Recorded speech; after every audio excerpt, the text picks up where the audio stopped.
Të nderuar, u rikthyem në pjesën e dytë të pasdites me personalitetin në studio dhe temën për të cilën do të flasim. Do flasim edhe sot për një temë të bukur që ka të bëjë me letërsinë edhe me të bukurën. Një zë në errësirë është romani fundit i Agron Shaqirit, i cili roman flet konkretisht për meditimin mbi lirinë, mbi artin dhe guximin njerëzor. Për të folur më në detaje për këtë libër, kemi nderin dhe kënaqësinë që në studion tonë të kemi shkrimtarin dhe publicistin Agron Shaqiri. Përshëndetje Agron, mirë se na erdhe. Mirë se u gjeta, faleminderit për ftesën. Faleminderit juve. Ju përgëzojmë fillimisht për librin, duke uruar kështu që t'ju shtohen botimet për të mirën e shoqërisë tonë. Fillimisht mund të na thoni pak për motivimin dhe inspirimin që ta botoni një vepër të tillë. Motivimi. Ky libër kam filluar ta shkruaj qysh në vitet 90-ta kur kam qenë nxënës në shkollën e mesme. Motivi edhe inspirimi për të shkruajtur ka qenë se në atë kohë ishte e kufizuar liria e shprehjes. E pikërisht romani flet për lirinë e shprehjes, po ashtu edhe për dashurinë, si dhe edhe për tradhtinë ndërmjet shokëve të ngushtë, shokëve të fëmijërisë. Po, sigurisht do flasim edhe për atë mesazhin që përcjell kjo vepër, pa dashur që të mos zbulojmë paraprakisht lexuesit, domethënë duhet vetë që ta lexojnë, po megjithatë, çfarë përmbajtje dhe çfarë tematike keni trajtuar në këtë libër? Siç thash edhe në fillim, tema ka qenë pikërisht liria e shprehjes, Temë tjetër është edhe dashuria që lindet ndërmjet personazheve kryesor, si dhe edhe një person i tretë i cili do të jetë ai i cili do ta kryejë tradhtinë, po edhe në fund do të ketë një fund të tragjik, po ashtu edhe do të ketë një pendesë nga ana e ekzekutorit. E keni titulluar Një zë në errësi. Pse Agron ky titull? Po pikërisht në atë kohë një zëri i krye personazhit ka qenë si zë i shoqërisë së atëhershme, e cila mund të themi se ka jetuar në errësirë, jo në errësirë ashtu si e konceptojmë ne, po në një errësirë informative apo mediatike.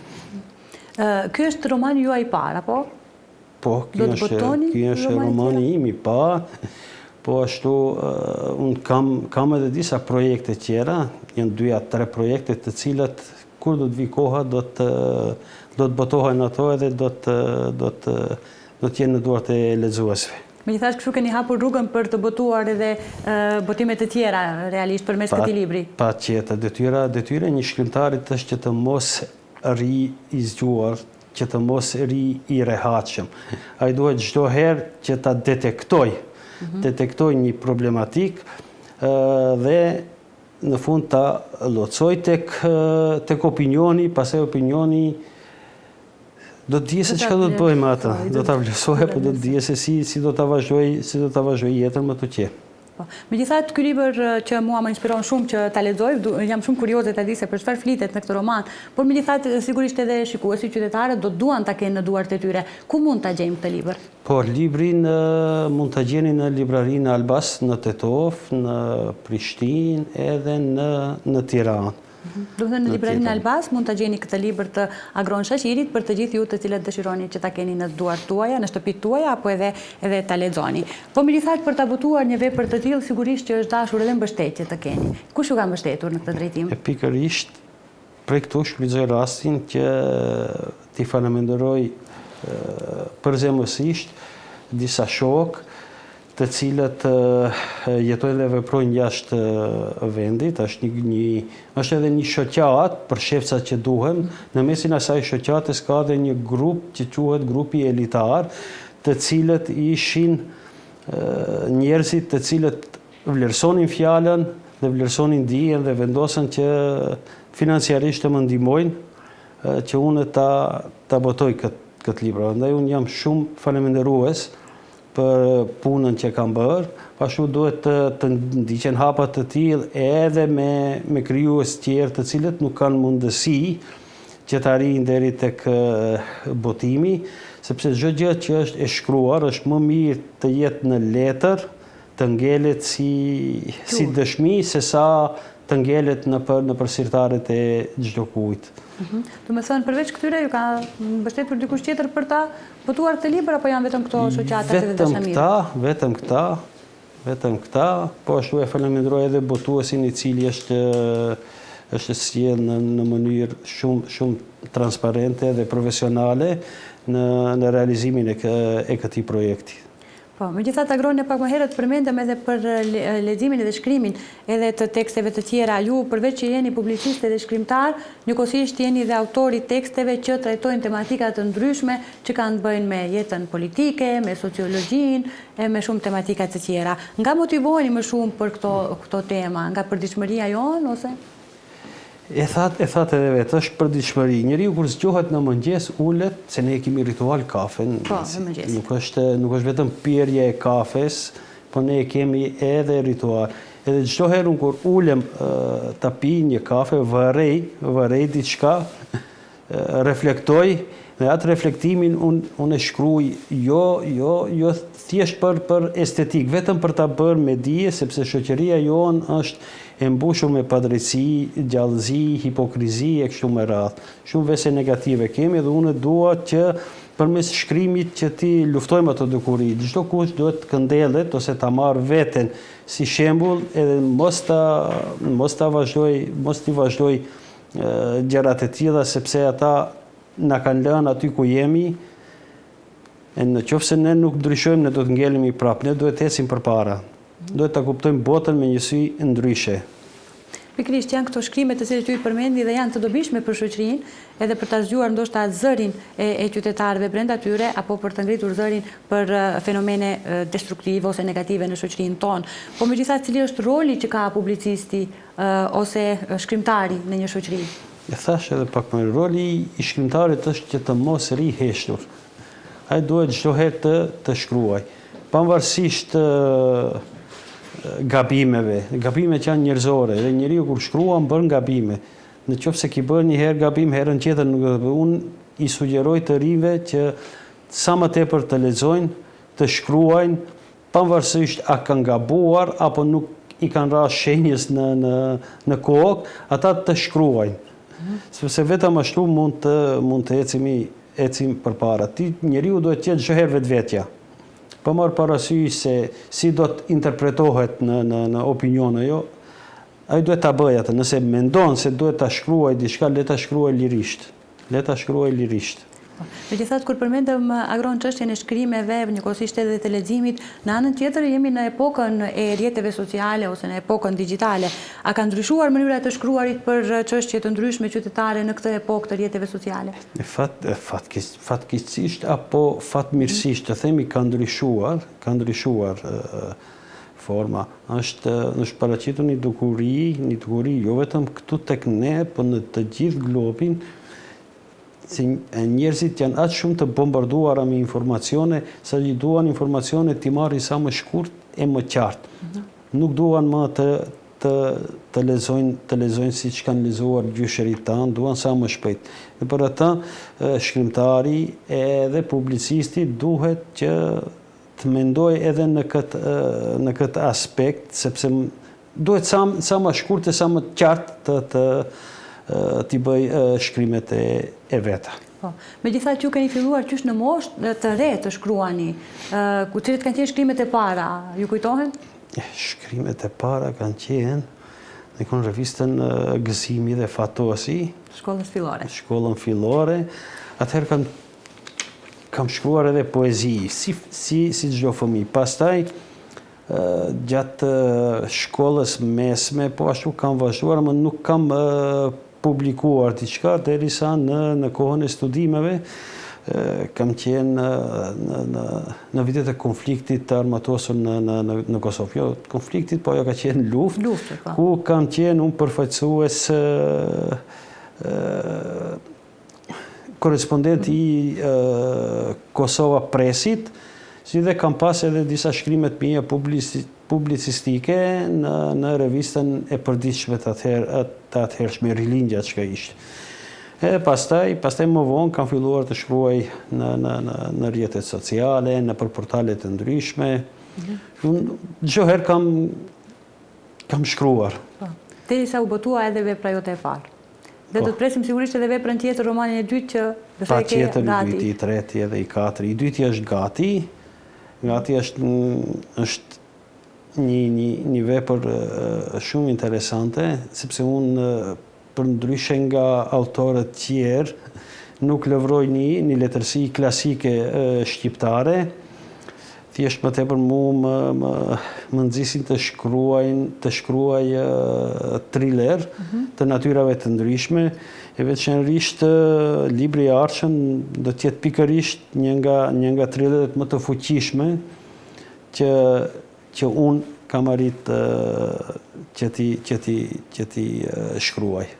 Megjithatë, haruam të përmendim mesazhin që vepra Një zë në errësirë sjell për publikun, përmendëm motivimin dhe ajo nga ai inspiruar. Por cili është mesazhi që përcjell ky vepër? Mesazhi i romanit do t'ja lëm lexuesit, po mbi gjitha është edhe titulli. Titulli është mesazh. Një zë, një errësirë. Një zë është zëri i kryepersonazhit, i cili qohet kundër padrejtësive që ndodhin në shoqërinë e atij vendi ku jeton ai. Meqenëse se ju pak më herët e përmendet, megjithatë ka shumë të rinj të cilët shkruajnë, por nuk i publikojnë shkrimet e tyre, nuk e di kanë komplekse ose emocione se si do të priten nga publiku. Çfarë do i kishe këshilluar si një profesionist i këtij drejtimi këta të rinj që duhet të shkruajnë? Si të rinjve që duan të shkruajnë, në pikë pari do t'i kisha lutur që të lexojnë sa më tepër, aq sa mundin, edhe të shkruajnë, pavarësisht gabimeve, siç që thash edhe më, pavarësisht gabimeve që bëhen, se gabimet janë njerëzore, ata duhet të jenë vetvetja. Pra shkruani dhe vetëm shkruani, sepse ashtu mund të ecim përpara. Duke i larguar komplekset e natyrave të ndryshme që i kemi në vetvete si shoqëri, është mirë që të shkruani, se në atë formë ne do të ecim përpara. Dhe sigurisht për të shkruar fillimisht duhet, mirë përmendet dhe ju, duhet edhe që të lexojmë. Ju keni lexuar shumë qysh në moshë të re ndoshta? Qysh nga mosha 7 vjeçare unë kam filluar që të lexoj. Prej kur i kam mësuar shkronjë. Bile dhe më herët i kam mësuar shkronjë dhe më herët kam filluar të lexoj, edhe leximin e kam pas pasion. Çdo herë gjatë tërë vitit unë kam qenë me libër në dorë. Kam shkuar, kam qenë me një roman apo me një vepër poetike apo me diçka tjetër duke e lexuar. Sigurisht. Dhe pastaj keni vazhduar të studioni në Universitetin e Evropës Juglindore për cilin drejtim? Jo, në fillim unë studimet deri diplomike kam kryer në Fakultetin Shën Kirili Metodi, në Shkup, gjuhë dhe letërsi shqipe. Pastaj në Universitetin e Tetovës kam kryer Fakultetin e Gjuhëve dhe Letërsisë Maqedone, ndërsa në Universitetin e Evropës Juglindore kam kryer studimet postdiplomike në komunikim ndërkombëtar. Si në fakt si ishte të studiosh jashtë Tetovës? Ishte ajo jeta studentore si çdo të ri? Ishte. Ajo është një përvojë të cilën unë kurrë nuk do ta harroj. Është një përvojë shumë e mirë, shumë e këndshme. Po edhe ajo i ka baticat edhe zbaticat. Si çdo i ri i cili njihet me botën ose del para botës i vetëm fillikat. Dhe derisa je në familje, afër vendlindjes, e ke atë mburojën e prindërve, ndërsa kur je atje je fillikat i vetëm, edhe duhet gjendes në të gjitha sferat e jetës. Megjithatë, ndoshta kjo më tepër të kalite dhe si personalitet, që të jeni ky që jeni edhe sot edhe që punoni në të mirë të shoqërisë, që shkruani për shoqërinë. Po, pikërisht jo. Po edhe jeta është mësuesja më e mirë, pavarësisht njeriu ku jeton. Jeta e bën njeriu më të fuqishëm, më të fortë, e kalit, po edhe varet edhe nga pritshmëritë e vetë individit. Sepse sa pritshmëri kërkon ti, atë do të arrish. Çfarë kërkon atë do të arrish. Ka qenë leximi dhe shkrimi dhe ajo që të ka motivuar që studiosh për gjuhët, apo ka pasur dikush që ka zbuluar këtë talent tek ju, qysh në shkollë fillore ose të mesme? Po, në shkollë fillore kam pat zbuluar arsimtarët. ata se isha një ndër të vetmit, se gjithë kur bënin në një ushërim me shkrim të gjithë, shkruani vendi im i bukur, i mirë, unë e kisha si natyrë qysh atëherë që t'i shikoj me sy kritik ato. Unë përherë e nxirja kokën në dritare dhe shikoja se si duket vendi ynë edhe para të shkruaja. Dhe shpesh edhe arsimtarët e shkollës fillore më pyetin, donin të dinin pse unë arsimtar, unë po e të qoj kokën, unë s'mund të shkruaj se fshat ose vendi im është i bukur kur e kthej kokën ka dritarja, shoh gjëra të cilat mua nuk më pëlqejnë. Unë thjesht thoja se unë do të shkruaj për atë që nuk më pëlqen, se atë që më pëlqen edhe e kemi, ata e kemi. Nëse ne duhet bëjmë disa ndryshime tek ato pjesët ku vetë vërtet ka neglizhencë apo nuk ka kujdes aq sa duhet. Qysh atëherë ke qenë kritik, domethënë? Qysh atëherë kam qenë kritik, edhe shpirtin unë kam pasur revolucionar, edhe çdo herë kam qenë i prirur nga kritika. Dhe sigurisht kjo pikrisht është kjo ajo që të ka bërë edhe studiosh këtë drejtim, edhe sigurisht të shkruash edhe për fenomene të cilat rrallë kush mund të shkruaj sot. Pikërisht edhe kjo ka qenë shkak, sepse unë kam pas dëshirë të studioj edhe matematikën, si shkencë eksakte, sepse kam qenë i shkëlqyer në lëndën e matematikës, mirë por letërsia thjesht ka qenë pasion, dëshirë edhe vullnet. Edhe për këtë arsye edhe keni qenë suksesshëm në këtë profesion për vetë faktin që e keni dashur edhe e keni studiuar. Sepse thuhet që të zgjedhësh profesionin do të thotë të zgjedhësh jetën, dhe nëse zgjedh një profesion që e do, asnjëherë në jetë nuk do të duhet të punosh, kushtimisht thënë. Po. Cilët ishte edhe përfund ajo porosia ose këshilla për ata të rinj që duhet të shkruajnë për ndryshime në shoqëri, sepse përmendëm pak më herët për porosinë që të shkruajnë, por megjithatë për të shkruar me këtë zë kritik, në qoftë se na pengon për shembull diçka edhe pikërisht atë ta shkruajmë. Po thjesht, shumë e thjesht, flas nga këndvështrimi im tash, është shumë e thjesht, vetëm nxirre kokën jashtë, edhe shikon çka ka, edhe para të shkruaj. Pikërisht. Ka shumë gjëra të cilat nuk bëhen siç duhet të jetë. Pastaj ne jemi penk i shoqërisë. Askushin nuk ne demokracinë nuk e kuptojmë siç duhet një herë para. Demokracia është liria e individit. Ti mund të bësh çka të duash, vetëm mos i pengosh askujt tjetër. Vetëm nga kjo maksim duhet filloje njëri edhe mund shkruaje jo një roman, me qindra romane mund shkruaje kësaj natyres ose vepra publicistike. Vetëm ti nxirre kokën në dritare ose ulur në kafeteri edhe diskuto me dikë, e vëren mentalitetin tonë, e vëren mentalitetin e rinis, e vëren mentalitetin e gjeneratës pak më të vjetër, i vëren ato, vërehen. Një të gjëra ne i themi, çdo kush i thot në atë mesin, në atë shoqërinë e vetë, që po është mirë që ato gjërat që thuhen atje të bëhen më publike. Pikërisht. Dhe unë ju kisha rekomanduar që të shohin edhe profil privat të Agronit që shkrimet ka të jashtëzakonshme, kështu që ju kisha sugjeruar që t'i lexoni për ta filluar realisht ditën bukur, sepse zakonisht shkrimet më duket në mëngjesi poston.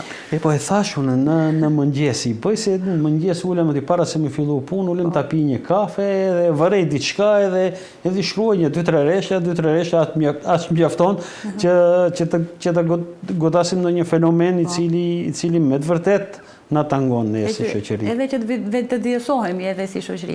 Patjetër. Agroni, ishte kënaqësi shumë e madhe që sot ishe pjesë e emisionit tonë dhe një herë të përgëzoj për librin, duke të uruar shumë suksese dhe të mirëpresim sërish në librin tënd të radhës. Ju faleminderit, kënaqësia ishte imja. Të nderuar shikues, ishte kjo pjesa me personalitetin e ditës. Ju vazhdoni të qëndroni dhe më tutje me ne do të rikthehemi vetëm pas pak.